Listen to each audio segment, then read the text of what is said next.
June 5, 1944, 2300 hours.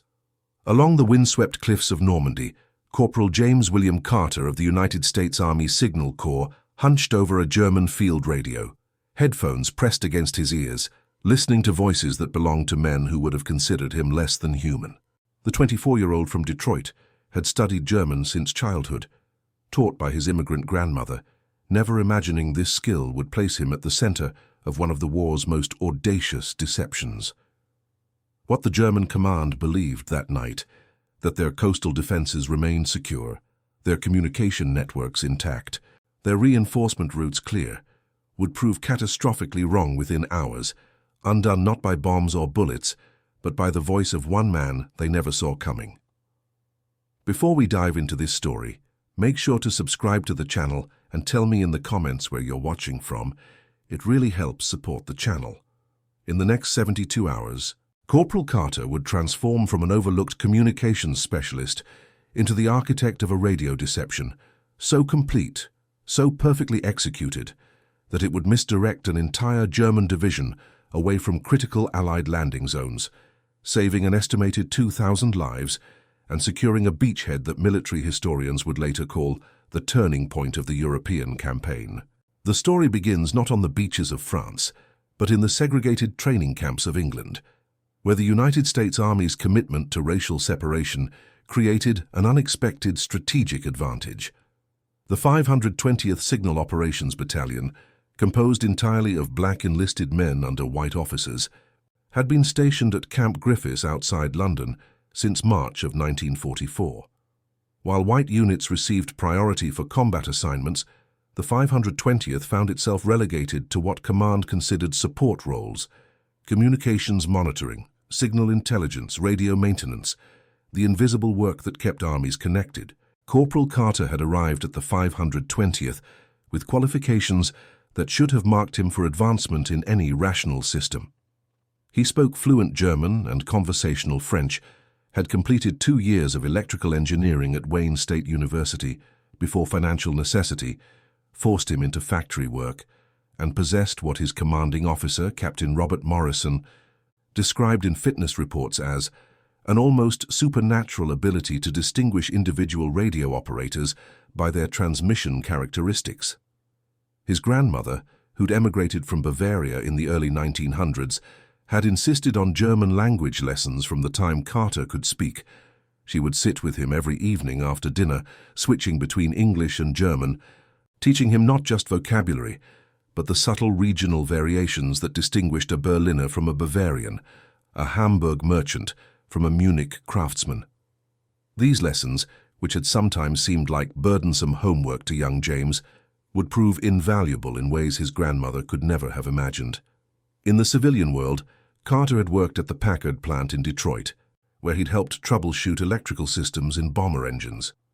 His supervisors had quickly recognized his technical aptitude, but advancement opportunities for black workers remained severely limited regardless of skill. In the Army, institutional racism meant he was initially assigned to a quartermaster unit, loading supplies, a waste of talent that was replicated across thousands of black soldiers whose capabilities exceeded the roles they were permitted to fill. It was Lieutenant Thomas Berkowitz, a signals intelligence officer who'd taught linguistics at Columbia before the conflict, who first recognized Carter's potential. Berkowitz had been tasked with assembling a team capable of intercepting and interpreting German military communications, a mission that required not just language skills, but technical expertise and the kind of focused intelligence that formal education couldn't always measure. When he reviewed the personnel files of available soldiers, Carter's combination of language fluency and electrical knowledge stood out immediately. Their first meeting occurred in a drab briefing room at Camp Griffiths on a cold morning in April. Berkowitz, a thin man with wire-rimmed glasses and the perpetually distracted air of an academic displaced into military service, had spread a collection of German radio transcripts across a wooden table. Carter stood at attention, uncertain why he'd been summoned, while Berkowitz studied him with an expression that mixed curiosity and calculation. Then Berkowitz said without preamble, "Corporal, I need you to listen to these recordings and tell me anything unusual you notice. Not just what they're saying, but how they're saying it. For the next 2 hours, Carter listened to intercepted German communications, identifying not just content but patterns: the nervous operator who transmitted too quickly when stressed, the veteran who maintained perfect rhythm regardless of circumstances, the officer whose clipped Prussian accent marked him as regular army rather than conscript. By the time they finished, Berkowitz was leaning forward, elbows on the table, his academic reserve replaced by unmistakable excitement. "You have a gift," Berkowitz said, and there was no condescension in his voice, just recognition. "Most analysts take weeks to develop this level of discrimination. You did it in one session." Carter permitted himself a slight smile. "My grandmother used to make me listen to German radio broadcasts every evening. She said if I was going to live in America, I needed to understand where her family came from. I learned to tell regional accents before I could drive a car." "Your grandmother," Berkowitz replied, "may have just changed the course of this campaign." What Berkowitz understood, and what higher command would take longer to appreciate, was that signals intelligence in modern mechanized conflict was evolving beyond simple interception. The German military machine depended on constant radio communication, coordination between infantry and armor, between forward units and artillery support, between field commanders and strategic headquarters. Breaking their codes mattered, certainly, but understanding the human operators behind those transmissions, their habits, their stress responses, their individual quirks, could provide intelligence that decryption alone never would. Over the following weeks, Carter became the 520th specialist in what Berkowitz called operator fingerprinting. Every radio operator developed distinctive patterns: the length of their pauses, their characteristic errors, the rhythm of their Morse code if they transmitted in that format, the pitch and cadence of their voice if they used voice communication. Carter could listen to 10 seconds of transmission and identify whether he'd heard that particular operator before, could track individuals as they moved between units, could sometimes predict equipment malfunctions based on subtle changes in transmission quality. But it was Sergeant William Bill Hayes who first suggested the idea that would become Operation Phantom Voice. Hayes, a 32-year-old former radio technician from Philadelphia, had been examining captured German communications equipment, trying to understand its vulnerabilities. On an evening in late April, as he and Carter shared cigarettes outside the signals hut, Hayes posed a question that seemed almost casual. "If you can recognize their operators," Hayes said, smoke curling from his lips into the damp English air, "could you imitate them?" Carter considered this, rolling the cigarette between his fingers. "You mean replicate their transmission style?" "I mean everything. The voice, the rhythm, the little mistakes they make. Could you become one of them, at least over the radio?" The implications hung between them, like the smoke in the still air. Carter thought about the nervous operator from the 116th Panzer Division, the one who always started transmissions half a second too early, whose voice rose slightly when reporting casualties. He thought about the veteran from the 352nd Infantry Division, whose perfect technical German occasionally slipped into Bavarian dialect when he was tired. "It would require perfect equipment matching," Carter said slowly. "Same radio model, same frequency characteristics, and I'd need to know exactly what they'd be expected to say in any given situation. Military terminology, unit designations, current operations." Hayes grinned. "So you're saying it's possible?" "I'm saying it might be possible, but the question is why? What would be the objective?" That question reached Lieutenant Berkowitz within hours, and from him to Captain Morrison, and from Morrison up the intelligence chain to officers who understood that conventional military superiority wasn't the only path to victory. By early May, a formal proposal landed on the desk of Colonel Marcus Thompson, the Senior Signals Intelligence Coordinator for Operation Overlord, the codename for the Allied invasion of northern France. Thompson, a career officer who'd spent 20 years in military intelligence, recognized immediately what Carter's skill represented. The Germans had spent 4 years fortifying the French coast, building the Atlantic Wall, hundreds of miles of bunkers, artillery positions, obstacles designed to destroy any invasion force before it could establish a foothold. The Allies possessed numerical and industrial superiority, But attacking fortified positions across open beaches meant accepting catastrophic casualties. Anything that could confuse German response, delay their reinforcements, misdirect their defensive concentration, could mean the difference between success and disaster. The plan that emerged over subsequent weeks was elegant in its simplicity and terrifying in its complexity. Once the invasion began, Allied forces would capture intact German radio equipment at the earliest possible moment. Carter, using this equipment, would impersonate German operators, inserting false information into their communication network. Not obvious lies that would be immediately detected, but subtle misdirection, delayed reports, confused coordinates, requests for clarification that would slow response times at critical moments. The risks were absolute. If detected, the deception would not only fail but alert the Germans to compromise their entire communications network, potentially leading to changes that would hinder all Allied intelligence gathering. Worse, under the laws of conflict as the German command interpreted them, Carter's race made him especially vulnerable. African-American soldiers captured by German forces faced uncertain treatment, and those caught in acts of espionage faced immediate consequences. Captain Morrison raised exactly this concern in a private meeting with Carter on May 15th, 3 weeks before the invasion. They sat in Morrison's cramped office, spring sunlight slanting through a single grimy window, and Morrison's usual professional distance gave way to something more human. "I need you to understand what you'd be risking," Morrison said, his Louisiana accent more pronounced than usual.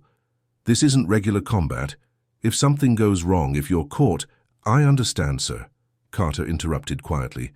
"But I also understand what success could mean, how many lives we might save." Morrison studied him for a long moment. Despite the institutional racism that shaped the Army's structure, Morrison had developed genuine respect for the men under his command.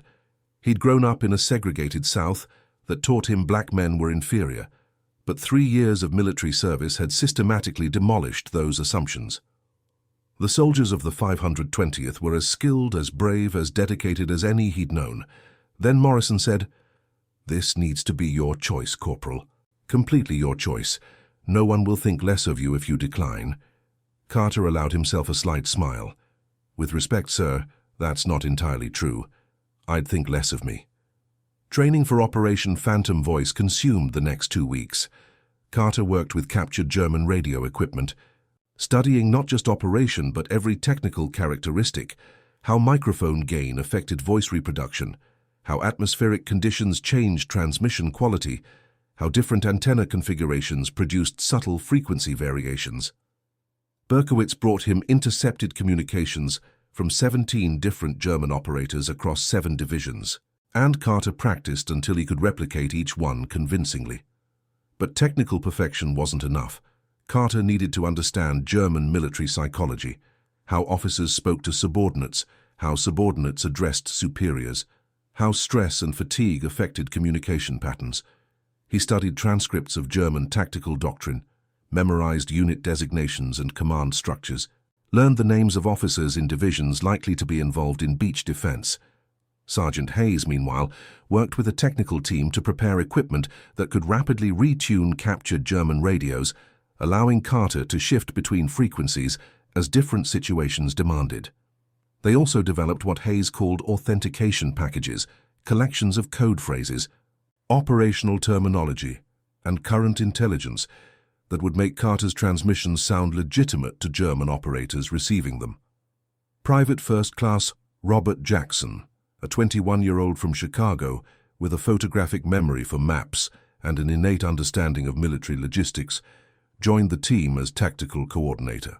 Jackson's role was to monitor the invasion's progress in real time, identifying moments when deceptive communications could have maximum impact. If Allied forces were struggling at a particular beach, Jackson would identify which German reinforcement units posed the greatest threat, and Carter would craft transmissions to delay or misdirect those units.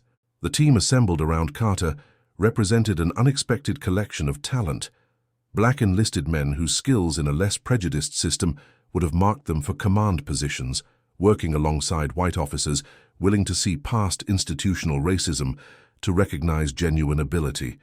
Berkowitz, Morrison, and the handful of other white officers directly involved understood they were participating in something that transcended normal military operations. They were proving that integrated operations, that recognition of individual merit, regardless of race, produced results that segregation never could. On the evening of June 4th, the team received final briefing for the invasion, now confirmed for the following day. They gathered in a secured room at Camp Griffiths. Carter, Hayes, Jackson, Berkowitz, Morrison, and Colonel Thompson, who'd traveled from Supreme Headquarters to personally review the operation. Thompson spread reconnaissance photographs across a large table, aerial images of Normandy beaches, marked with defensive positions, likely communication points, probable locations for German command posts. His finger traced a section of coastline designated as Omaha Beach.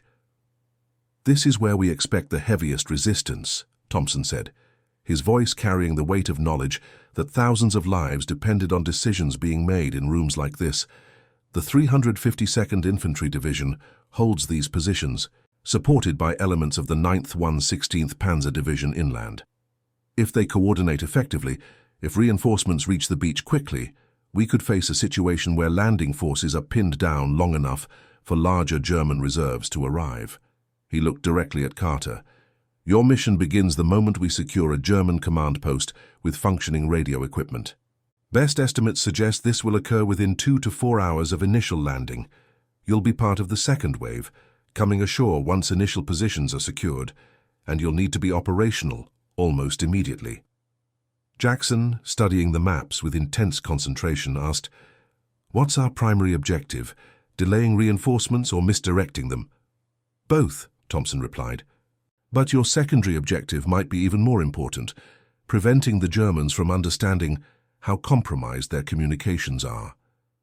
Every transmission needs to sound routine, natural, consistent with what a legitimate operator would send. The moment they suspect deception, they'll change protocols and we lose the advantage."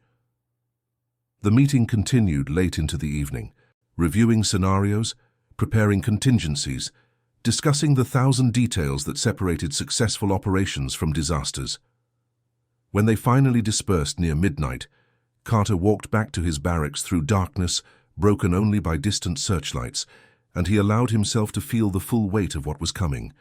In his footlocker, wrapped carefully in oilcloth, he kept letters from home, from his mother, who worked as a laundress in Detroit and wrote every week with news of the neighborhood, from his younger sister, who'd just started nursing school, from his grandmother, who still wrote partially in German, still believed in the country she'd left decades ago, even as America fought the regime that had corrupted it. He thought about what they'd say if they knew the role he was about to play, whether his grandmother would be proud or horrified that her language lessons had led to this. June 6th arrived with low clouds and rough seas. Carter crossed the English Channel aboard a landing ship tank designated LST-423, surrounded by men who showed fear in a dozen different ways, some silent and withdrawn, some talking constantly, some sleeping with the exhausted fatalism of those who'd accepted whatever was coming. The ship pitched in heavy swells, and the smell of diesel fuel mixed with vomit filled the air below decks.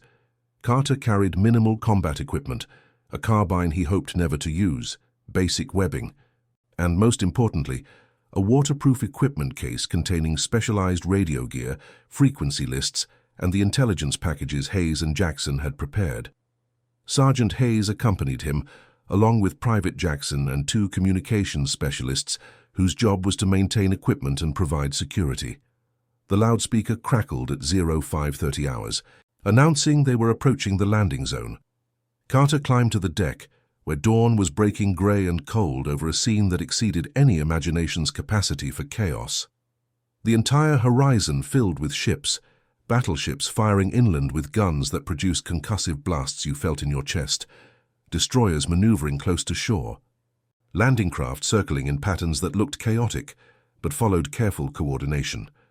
Overhead, aircraft streamed toward the beaches, and the distant sound of their bombing runs reached the ship as delayed thunder. Then Hayes, standing beside Carter at the rail, pointed toward the beach. Even at this distance, even through morning mist and smoke, the situation was clearly desperate. The beach designated Omaha appeared to be a killing ground. landing craft approaching through heavy fire, soldiers visible as tiny figures struggling through surf, defensive positions on the bluffs above, firing continuously. The carefully planned timetable that predicted secured beachheads within 2 hours seemed like grotesque optimism. "Our schedule just changed," Hayes said quietly. "We're going in early." They transferred to a landing craft at 0600 hours, descending rope nets on the side of the LST while the vessel pitched in heavy seas. The landing craft's ramp was already crowded with infantry from the 29th Division, men who'd been waiting offshore for hours, watching other waves go in, seeing some landing craft return empty, understanding exactly what awaited them. The coxswain piloted them toward shore through water that geysered with near misses from artillery fire. Carter kept his head down, one hand gripping the equipment case, the other clutching the landing craft's side, and he tried not to think about the weight of the case and what would happen if he had to swim with it. Beside him, a young soldier, he couldn't have been more than 18, was praying in Spanish, words tumbling out too fast to distinguish individually. The landing craft grounded 40 yards from shore, ramp dropping into waist-deep water. The infantry moved out immediately, wading toward beach through surf that ran red in places, and Carter followed, Hayes and Jackson flanking him, the equipment case held high above the water. The sound was overwhelming. Constant rifle and machine gun fire, artillery falling irregularly, men shouting orders that were immediately lost in the chaos, the peculiar whistle of rounds passing close. The water itself seemed alive with danger, each step forward requiring conscious effort against the weight of equipment and the disorienting impact of near misses. Carter's boots found uneven purchase on the sandy bottom, and twice he stumbled, nearly dropping the equipment case that contained their entire operational capability. Beside him, a soldier from the 29th Division went down without a sound, disappearing beneath the surf. Found there was nothing anyone could do except keep moving forward, because stopping meant joining him. They made it to the beach and threw themselves behind a low sea wall where dozens of other soldiers had taken shelter. The scene was worse up close, casualties everywhere, equipment scattered. The beach choked with obstacles and debris. Officers moved along the wall, trying to organize, trying to push men forward off the beach where they were sitting targets. Some soldiers were frozen with shock, others wounded, still others simply pinned by fire too heavy to advance through. The original invasion plan, which had called for rapid movement off the beaches and inland penetration within hours, seemed like fantasy, confronting this reality. Captain Morrison found them there, miraculously alive despite having come in with the first wave. His uniform was soaked, one arm bleeding from a superficial wound, but his eyes were clear and focused. Morrison had to shout over the noise, "German command post, 600 yards inland, partially intact. We need you there now." Getting 600 yards inland from Omaha Beach on the morning of June 6, 1944, required more luck than skill. Carter and his team followed Morrison and a squad of infantry from the 29th Division, moving in short rushes from cover to cover, across the beach and up a narrow draw that led toward the bluffs. Defensive positions that should have been neutralized by naval bombardment were still firing, and progress was measured in yards gained at terrible cost. But the chaos that made the landing so deadly also created opportunities. German defenders were focused on the beach, on stopping the main assault, and small groups moving through smoke and confusion could sometimes slip past strong points. 2 hours after landing, Carter's team reached a concrete bunker complex that had been partially breached by concentrated fire from a destroyer offshore. Inside they found the command post Morrison had described. 3 rooms connected by narrow corridors, walls lined with maps and communication equipment, and most critically, a functioning radio station that had been abandoned when the bunker's defenders retreated. Sergeant Hayes immediately began examining the equipment, while Jackson spread maps across a table, trying to orient their position relative to German defensive sectors. Carter removed headphones from the German radio and pressed them to his ears, scanning frequencies. The airwaves were full of traffic, frantic reports, calls for support, officers demanding status updates. He listened for operators he recognized, for units whose positions and command structures he'd studied, for the specific moment when his voice could make a difference. Then Jackson, studying situation reports brought by a runner from beach headquarters, looked up sharply and said, "The 9th 116th Panzer Division is preparing to counterattack. Intelligence estimates they'll reach the beach in 3 hours if they move now. We've got 2 regiments pinned down with almost nowhere to go." This was the moment they'd trained for. Carter tuned to the frequency used by the 9th 116th Reconnaissance Battalion and began listening, his concentration absolute. Within minutes, he identified the operator, a signals corporal he'd heard on intercepted communications 3 weeks earlier. A methodical operator who spoke clearly, rarely made mistakes, had a slight Westphalian accent. Hayes completed his equipment check, adjusted the radio's frequency response to match captured German specifications, and gave Carter a thumbs up. Jackson prepared a message based on current tactical intelligence and German communication protocols. Morrison positioned himself at the bunker entrance, coordinating security while monitoring their work. Carter took a breath, keyed the microphone, and became someone else. "Reconnaissance 4 to Division Command," he transmitted in perfect German, matching the Westphalian accent, the measured pace, the professional calm of a veteran operator. "Encountering heavy resistance from unexpected Allied positions on eastern approach route. Request confirmation of target coordinates before proceeding." The response came within seconds, Division Command acknowledging and requesting details. Carter provided them, inventing a scenario that was plausible, consistent with the chaos of battle, and completely false. He described Allied armor that didn't exist in positions that would force the 9th 116th to take a longer approach route, buying crucial time. For the next 4 hours, Carter conducted a symphony of deception. He impersonated 7 different operators across 3 German units, each time matching their voice, their cadence, their characteristic patterns so perfectly that receiving operators never questioned authenticity. He reported fictional artillery positions that drew fire away from actual Allied concentrations. He requested clarification on orders in ways that introduced delays into German response times. He passed along intelligence reports that were 90% accurate, building trust, while the critical 10% misdirected reinforcements away from the most vulnerable beach sections. The risks were constant and absolute.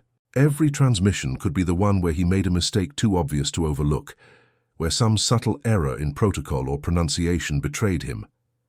Hayes monitored German responses, watching for any sign they suspected deception. Jackson tracked the battle's progress, identifying new opportunities, adjusting their strategy as situations evolved. At 1400 hours, a German officer came on the radio personally, demanding confirmation of a report Carter had sent 30 minutes earlier. The officer's voice carried suspicion, and for a moment the entire operation teetered on exposure. Carter, without hesitation, responded with mild offense at having his report questioned, cited specific tactical observations that demonstrated he knew the terrain, and concluded with a phrase that Berkowitz's intelligence had identified as commonly used by that particular unit. The officer accepted the explanation and moved on. By 1600 hours, the situation on Omaha Beach had stabilized enough for Carter to risk checking in with Beach Command. The news was better than anyone had dared hope 4 hours earlier. The 9th 116th Panzer Division's counterattack had arrived late and poorly coordinated, allowing Allied forces to establish defensive positions. Infantry from the 29th Division had secured the bluffs overlooking the beach. Reinforcements were landing in increasing numbers, and the beachhead that had seemed so precarious at dawn now appeared sustainable. A Colonel Walker from the 1st Infantry Division arrived at the bunker at 1730 hours, escorted by military police looking for the signals intelligence team. Walker was a combat officer who'd landed with the first wave, and his uniform still showed signs of that experience. But his expression as he entered the bunker wasn't what Carter expected. Then Walker said, without preamble, "I need to understand exactly what you've been doing for the past 6 hours, because according to intercepted German communications, their reinforcement coordination has been completely chaotic, and my intelligence officer thinks it's too chaotic to be natural." Morrison stepped forward, but Walker raised a hand. "I want to hear it from him," Walker said, pointing at Carter. For the next 20 minutes, Carter explained Operation Phantom Voice while Walker listened with increasing astonishment. He described the training, the operator fingerprinting, the deception techniques. When Carter finished, Walker was silent for a long moment, processing implications that clearly challenged his assumptions about what was possible. "How many lives?" Walker finally asked. "Sir." Carter didn't understand the question. How many lives did this operation save? Best estimate. Jackson had been quietly compiling data, cross-referencing German movements with projected Allied casualties if reinforcements had arrived on schedule. He looked up from his calculations with an expression of someone who'd surprised himself. Jackson said, his voice steady but carrying weight. "Conservative estimate, based on comparison with similar defensive scenarios analyzed during planning. Approximately 2,000 casualties prevented or significantly reduced in severity. The delay in the 9th 1/16th's arrival, the misdirection of artillery support, the confusion in command coordination, all of these factors combined to give our forces time to establish positions that would have been impossible under immediate concentrated counterattack." Walker absorbed this, then looked directly at Carter. "What's your rank, soldier?" "Corporal, sir." "That's going to change," Walker said flatly. "I'm recommending you for immediate battlefield promotion to sergeant, and I'll be submitting a commendation that will go straight to divisional command. What you accomplished today—" He paused, searching for words. I'm not sure most officers would believe it if they hadn't seen the results. But the recognition that mattered most to Carter came 3 days later, when the team finally rotated back to England for debriefing. They traveled by ship, exhausted beyond description, carrying equipment that had functioned perfectly under impossible conditions, and the knowledge that they'd proven something that transcended military success. At Camp Griffiths, Lieutenant Berkowitz was waiting, and his usual academic reserve had vanished completely. He embraced Carter with uncharacteristic emotion, then stepped back with obvious embarrassment. "The intelligence analysis is still being compiled," Berkowitz said, "but preliminary reports suggest your transmissions disrupted German defensive coordination across a 20-mile section of beachhead. The ripple effects, units delayed, command confusion, misdirected reinforcements, may have influenced the entire invasion's outcome during its most critical phase." Hayes, standing nearby, added quietly, "We also intercepted German communications trying to figure out what happened. They know something went wrong with their radio network, but they can't determine what. Some of them think it was equipment failure due to bombardment. Others think it was operator error under stress. None of them have even suggested the possibility that someone was actively manipulating their communications. That was perhaps the most significant success, not just that Operation Phantom Voice had worked, but that it had worked invisibly, preserving the Allies' ability to use similar techniques in future operations. Over the following weeks, as more intelligence data was compiled and analyzed, the full scope of Carter's contribution became clear. The delays and misdirection he'd introduced had cascaded through German defensive operations at precisely the moment when minutes mattered most. Units that should have reached the beach in time to contest the initial landing instead arrived hours late, finding Allied forces already established in positions that proved nearly impossible to dislodge. The senior Allied command recognized this with official commendations, though the nature of the operation meant public recognition was impossible. Carter received the Distinguished Service Cross in a private ceremony that included only a handful of officers with appropriate security clearance. The citation, classified for 20 years after the conflict's end, described his actions in deliberately vague terms that concealed specifics while acknowledging exceptional courage and decisive impact on a critical operation. But for Carter himself, the recognition that mattered most came in small moments that revealed changing attitudes. Captain Morrison, who'd grown up in a South that taught him black men were inherently inferior, wrote in Carter's fitness report that he considered the corporal, now sergeant, one of the finest soldiers he'd had the privilege of commanding, regardless of race. Colonel Walker, who'd initially doubted that a black enlisted man could have accomplished what Carter claimed, became an advocate for integrated military operations, arguing in staff meetings that institutional racism was weakening American combat effectiveness. These weren't dramatic transformations. Prejudices built over lifetimes don't disappear because of one operation, no matter how successful. But they represented cracks in a system that had seemed immovable, evidence that direct experience could sometimes challenge assumptions that culture and tradition had embedded deeply. The 520th Signal Operations Battalion continued operations throughout the European campaign, and Carter's role evolved as the conflict progressed. He trained other operators in deception techniques, developed protocols for radio intelligence that became standard practice, and participated in operations across France and into Germany itself. The skills he demonstrated on June 6th proved adaptable to evolving situations, and the precedent of Operation Phantom Voice influenced how Allied Command thought about signals intelligence. Sergeant Hayes received his own commendation for technical innovation, and Private Jackson was eventually commissioned as a lieutenant based on his tactical analysis capabilities. The team that had come together for one desperate operation became the nucleus of increasingly sophisticated intelligence operations, proving repeatedly that integrated units built on merit rather than prejudice produced superior results. After the German surrender in May of 1945, Carter returned to Detroit with a Distinguished Service Cross he couldn't publicly display, skills the civilian world had limited use for, and experiences that had fundamentally changed how he understood his country and himself.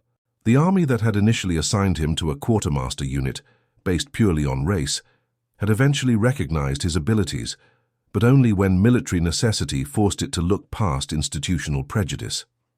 He returned to Wayne State University, completing his electrical engineering degree on the assistance program for returning soldiers.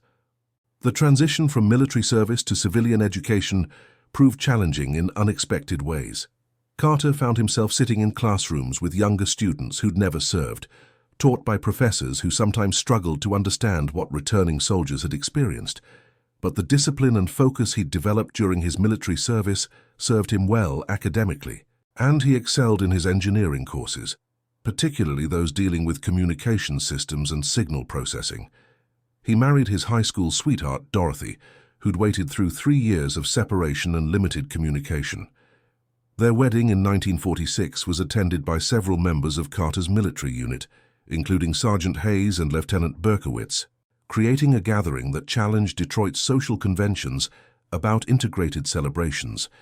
They had 3 children, 2 daughters and a son, and Carter eventually became a senior engineer at Michigan Bell, working on telecommunication systems that owed their existence to technologies developed during the conflict he'd participated in. His expertise in signal processing and communication networks made him valuable to a company navigating the rapid technological evolution of the post-war era. But he rarely spoke about his military service, even to family. The nature of intelligence work meant most of his contributions remained classified for decades, and the racism he'd experienced alongside his military achievements left complicated feelings that weren't easily articulated. His children knew their father had served in Europe, that he'd received some kind of medal, that his army experience had something to do with radios and languages, but specifics remained vague. It wasn't until 1968, when his oldest son was preparing to register for selective service during another conflict that divided the nation, that Carter finally explained what had happened on June 6, 1944. They sat in the living room of their Detroit home, and Carter described Operation Phantom Voice in detail for the first time since his classified debriefings 24 years earlier. His son listened with growing astonishment, then asked the question that had probably been inevitable. "Why didn't you ever tell us? This is incredible." Carter considered his answer carefully. Because it was complicated. Yes, I helped save lives. Yes, I proved that a black soldier could accomplish things that most white officers didn't think we were capable of. But I did it in an army that was segregated, that treated me and men like me as inferior, that gave us the worst assignments and the least recognition. I'm proud of what we accomplished, but I'm also angry about the system we had to operate within. His son processed this, then said something that Carter had never quite articulated to himself. "But you helped change that system. Not completely, but you made it harder for them to maintain those prejudices." That was perhaps the deepest truth. Operation Phantom Voice succeeded militarily, saving lives and contributing to Allied victory. But it also succeeded as evidence, as undeniable proof that institutional racism weakened military effectiveness. That integration based on merit produced better results than segregation based on prejudice. The soldiers who'd witnessed Carter's work, the officers who'd depended on his skills, couldn't easily maintain beliefs about racial inferiority when those beliefs contradicted what they'd directly experienced. The process of change was slow, frustratingly incomplete. The American military didn't fully desegregate until 1948, 3 years after the conflict ended. Racism in civilian society persisted long after that, requiring decades of activism, legislation, and cultural evolution to address. But every instance where black soldiers demonstrated capabilities that contradicted racist assumptions made the next change slightly easier, the next barrier slightly lower. Lieutenant Berkowitz, who maintained correspondence with Carter for 40 years after the conflict, perhaps understood this best. In a letter written in 1976, he reflected on Operation Phantom Voice with the perspective of 3 decades. "What we accomplished together in June of '44 mattered militarily, James, but I've come to believe its deeper significance was social. We proved, not in abstract principle but in concrete operational success, that integration works, that diverse teams built on individual merit exceed what homogeneous teams built on prejudice can achieve." The military learned this lesson slowly, civilian society even more slowly. But they learned it partly because of what men like you demonstrated under conditions where excellence was literally a matter of life and death.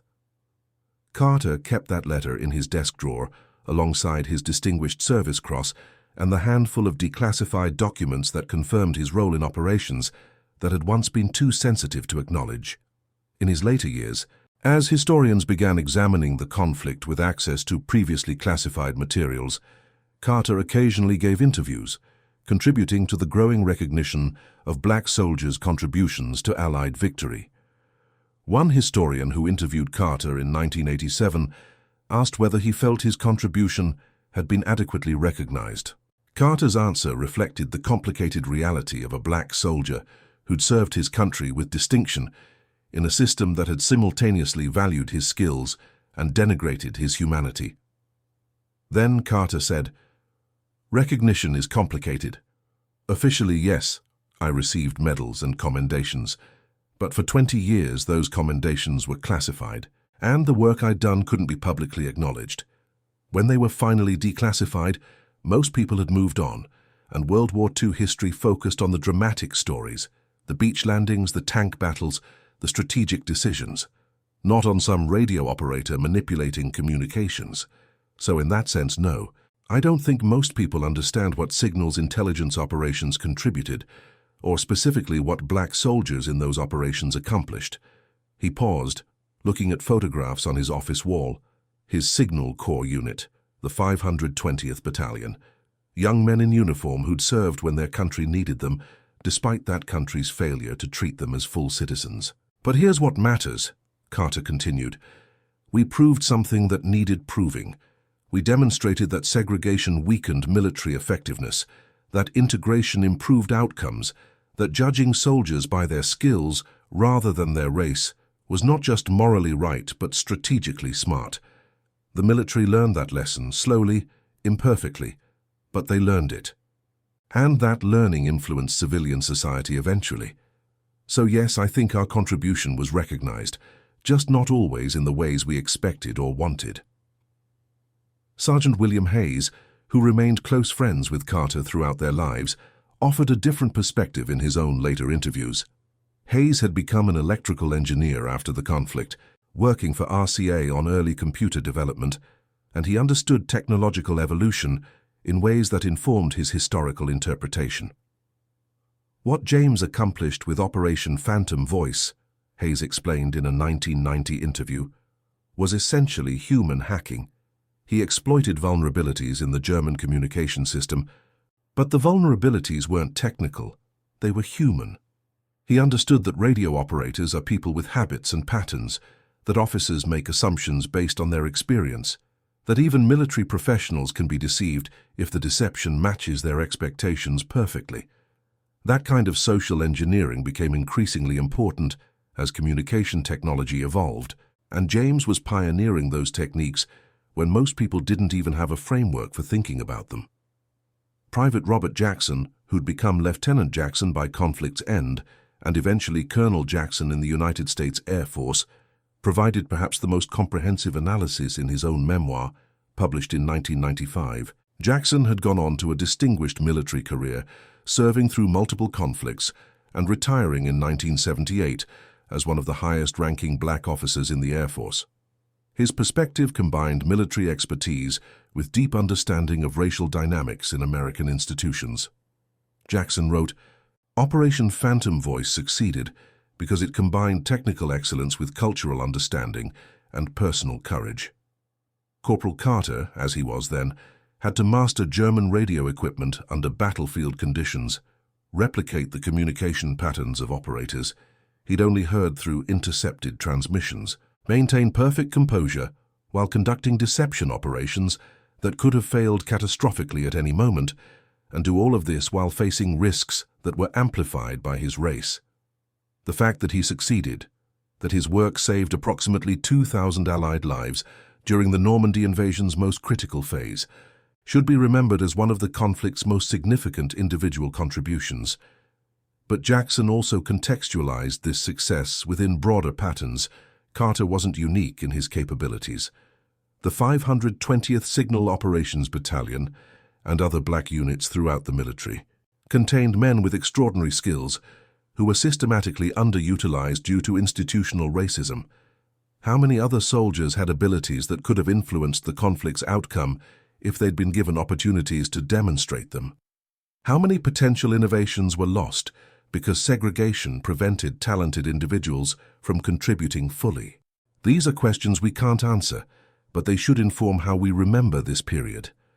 The historical recognition of Operation Phantom Voice evolved gradually as documents were declassified and historians gained fuller understanding of signals intelligence operations.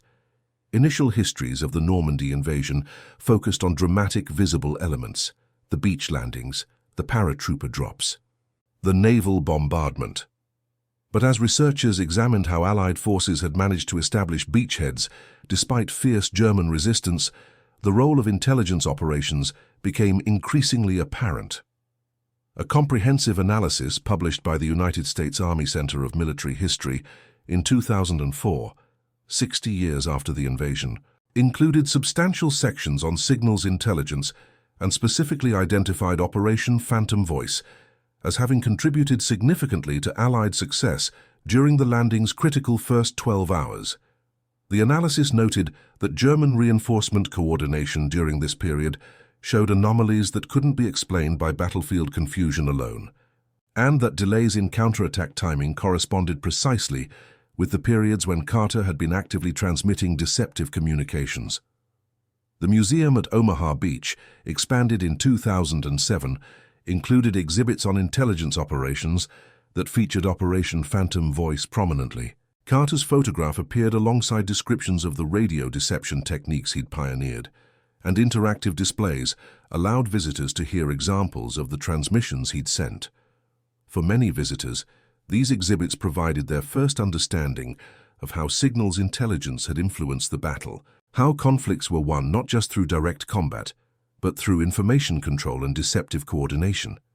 Carter himself attended the museum's dedication ceremony, then 87 years old, and in declining health, but sharp-minded and still capable of discussing technical details of operations he'd conducted more than 6 decades earlier.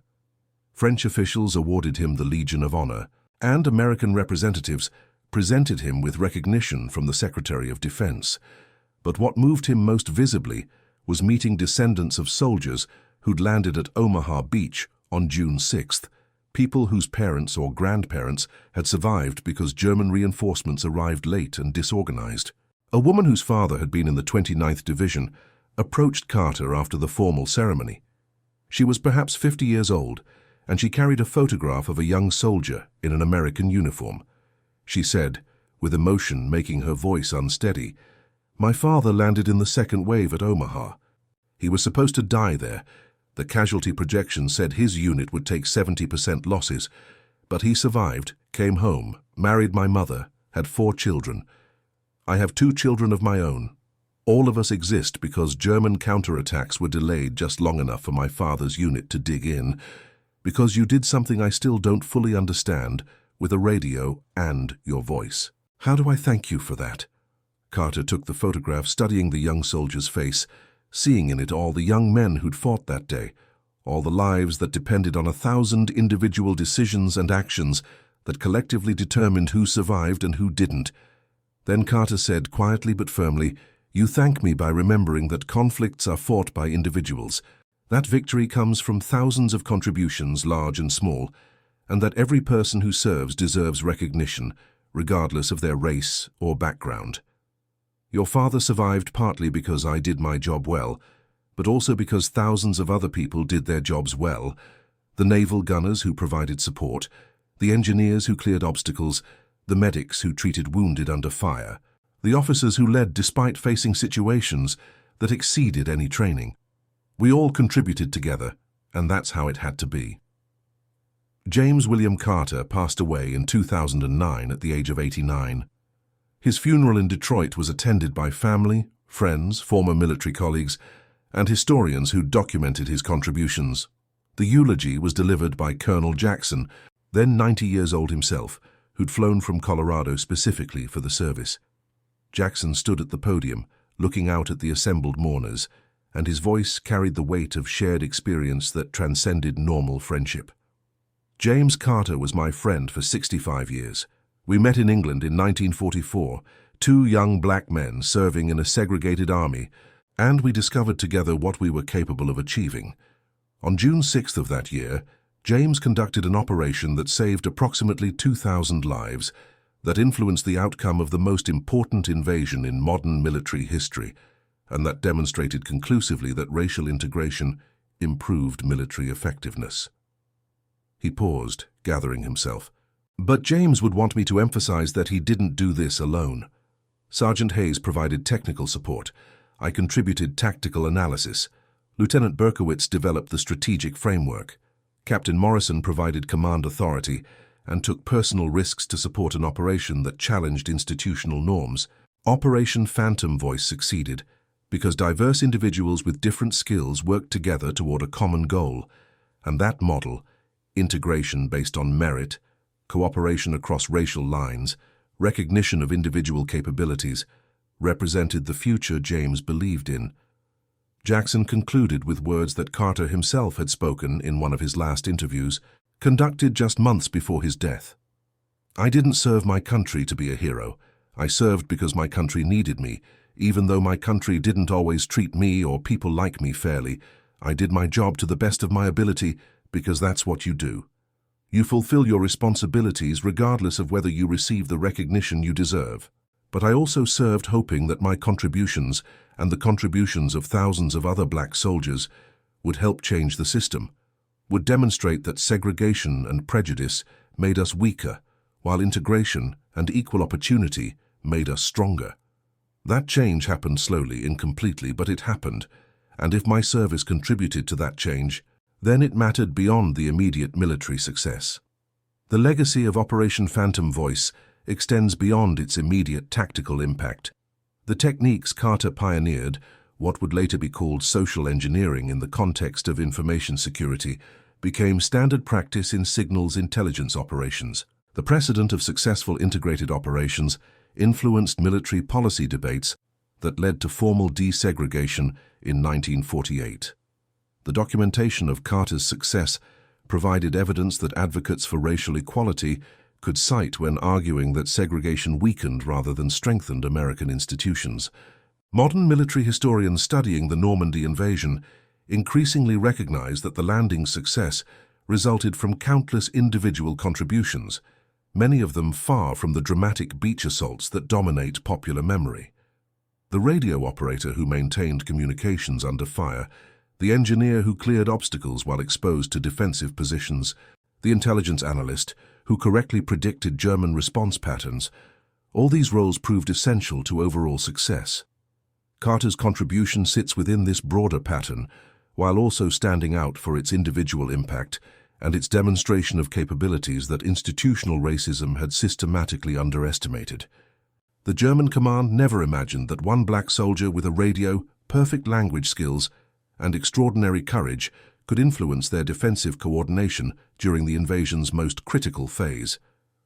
Their failure to imagine this possibility was itself a form of prejudice, an assumption that certain capabilities belonged exclusively to certain races, and that prejudice created a vulnerability that Carter exploited brilliantly.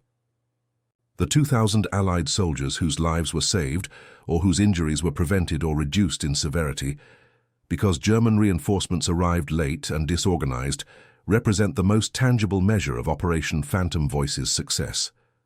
But the operation's significance extends beyond this immediate impact to encompass what it proved about human potential, institutional prejudice, and the relationship between military effectiveness and social justice. In classrooms where World War II history is taught, Operation Phantom Voice now often appears as an example of intelligence operations' importance, of individual initiatives' impact on large-scale conflict, and of how institutional racism limited American military effectiveness by preventing talented individuals from contributing fully. Students learned that the same army that initially assigned Carter to a quartermaster unit based purely on race eventually recognized him as one of the conflict's most effective intelligence operatives, and they're asked to consider how many other contributions were lost or delayed because prejudice prevented recognition of individual merit. The radio equipment Carter used on June 6, 1944, now sits in the Smithsonian Institution's National Museum of American History, part of an exhibit on signals intelligence and African American military service. Visitors can see the actual German radio he operated, can read transcripts of transmissions he sent, can understand through interactive displays how his deception influenced German defensive coordination. The exhibit places Carter's individual story within the broader context of African American military contributions, showing how black soldiers served with distinction despite facing institutional racism, and how their service contributed to both military victory and social progress. And that concludes our story. If you made it this far, please share your thoughts in the comments. What part of this historical account surprised you most? Don't forget to subscribe for more untold stories from World War II, and check out the video on screen for another incredible tale from history. Until next time.